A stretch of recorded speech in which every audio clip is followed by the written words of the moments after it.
नमस्ते प्यारे बच्चों, स्वागत है आपका रामरूप शर्मा चैनल पर। और मैं हूं रामरूप शर्मा। डेट शीट आपकी सीबीएसई बोर्ड की आई गई है और 4 दिसंबर को आपका मैथमेटिक्स का एग्जाम है। और मैथमेटिक्स के लिए अब मैं चैप्टर वाइज सीबीएसई बोर्ड के लिए या डिफरेंट बोर्ड के लिए लगातार आपको वीडियो लाता रहूंगा। और मेरे दिए हुए क्वेश्चंस को आप जरूर करना। मैं ये बिल्कुल नहीं कह रहा कि क्वेश्चन यही आएंगे, लेकिन इनके जैसे क्वेश्चन 100% आएंगे। Linear equation in two variable algebra का एक बहुत बड़ा चैप्टर है। तो वहां से जो आपकी एनसीईआरटी की बुक की 3.6 एक्सरसाइज है, वहां से क्वेश्चन आपको निश्चित रूप से आना है। बस इतनी बात आपको आपकी बारी जरूर ध्यान रखनी है कि क्वेश्चन पूरा सॉल्व करने के लिए नहीं आएगा, क्वेश्चन का छोटा सा एक पार्ट आएगा। तो वो कैसे पार्ट होंगे और किस तरीके से सॉल्व करना है, क्योंकि देखिए ध्यान रखना है कि मैथमेटिक्स में टाइम मैनेजमेंट की आपको प्रॉब्लम आ सकती है। ठीक है ना। तो टाइम को मैनेज करना बहुत जरूरी होगा, क्योंकि एक क्वेश्चन के लिए ज्यादा से ज्यादा आपको 1.5 मिनट दे सकते हैं। उससे ज्यादा अगर आपने टाइम दिया तो फिर आपका क्वेश्चन पेपर में से क्वेश्चन छूट जाना है, क्योंकि आपको ओएमआर सीट पर भी सर्कल करने, पेन से सर्कल करने हैं, और वो भी डिसाइडेड सर्कल होने चाहिए। ऐसा नहीं होगा कि एक बार ये आप कर दें और फिर दोबारा से उसे मिटा के रखें। चलिए क्वेश्चन नंबर 1 देख लो। और ये जो है रिड्यूसिंग मेथड से ये क्वेश्चन आपको करने, जरूरी नहीं है रिड्यूसिंग मेथड से ही करें, लेकिन ये क्वेश्चन रिड्यूसिंग मेथड से थोड़े से आसान हो जाते हैं, डायरेक्टली भी आप कर सकते हैं।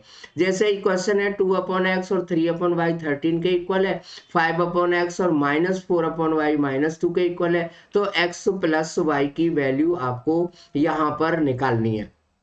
ठीक है। x प्लस वाई की वैल्यू आप यहाँ पे निकालने के लिए इसको 1/x को आप अगर a माने और 1/y को अगर आप b माने, तो ये इक्वेशन बन जाएगी 2a plus 3b equal to 13। और दूसरी इक्वेशन बन जाएगी 5a minus 4b equal to -2। Right. यहाँ पर आप एलिमिनेशन ही लगा दो, सीधा सीधा ज्यादा अच्छा रहेगा। तो आप इसको 5 से मल्टीप्लाई कर दो और इसको 2 से मल्टीप्लाई कर दो।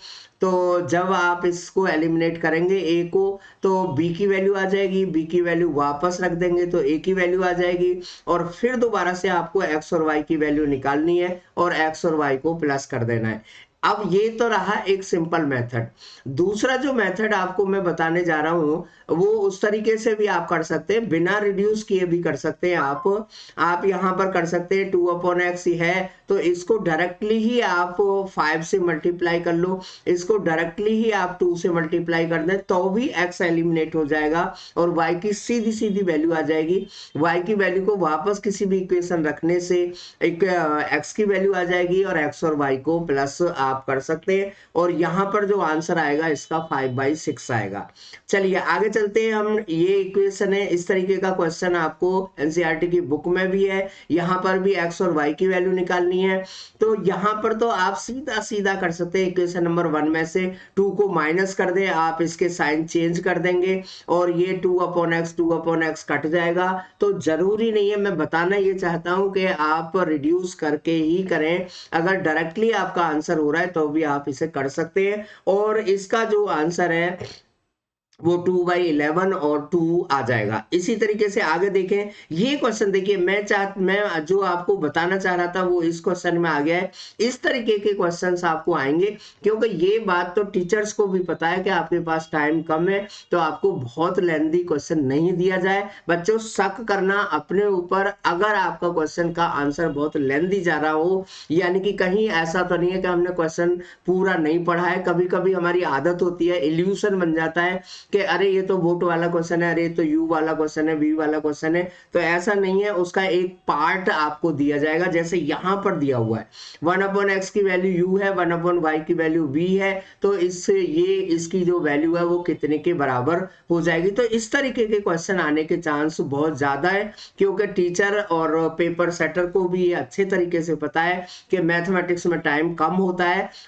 ध्यान रखना है, ये निश्चित है कि उसी बच्चे का क्वेश्चन पेपर छूटेगा जो क्वेश्चन को अपने तरीके से करेगा बिना ठीक से पढ़े हुए। ठीक है ना। तो यहाँ पर अगर आप दूसरी इक्वेशन ढूंढने लगे, सॉल्यूशन ढूंढने लगे, हम मुझे तो वही करना है, तो फिर वो गलत हो जाएगा। यहाँ पर जो क्वेश्चन नंबर 3 है उसका बी पार्ट सही हो जाएगा, क्योंकि ये 2u हो जाएगा, ये 3b हो जाएगा और ये 13 हो जाएगा, यानी कि यहाँ पर केवल आपको रिड्यूस कराना ही सीख रहे हैं। चलिए जी आगे चलते हैं। ये इक्वेशन है, अगर इसको रिड्यूस करके ये बनाया जाता है, ठीक है ना, तो P और Q की वैल्यू कितनी होगी, तो ऑब्वियसली यार 1/x-1 जो है वो P है, और 1/y-2 जो है वो है Q। तो इस तरीके के क्वेश्चंस का आप जरूर ध्यान रखें, ऐसे ही पीसीस में क्वेश्चन आने के पूरे पूरे चांस यहाँ पर है।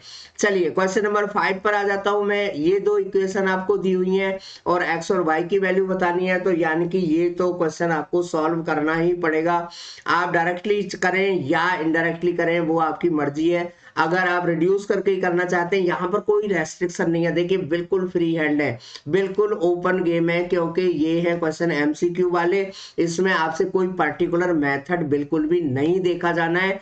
अब इन सब चीजों को आप केवल एग्जाम में अप्लाई नहीं करेंगे, इन सब चीजों को आप पहले से ही अप्लाई करके देख लेंगे, और जो फास्टेस्ट मेथड हो लेकिन गलत भी ना हो, इस चीज का ध्यान रखना है। कभी कभी फास्टेस्ट मेथड बहुत जल्दी फास्टली ही गलत करा देते हैं।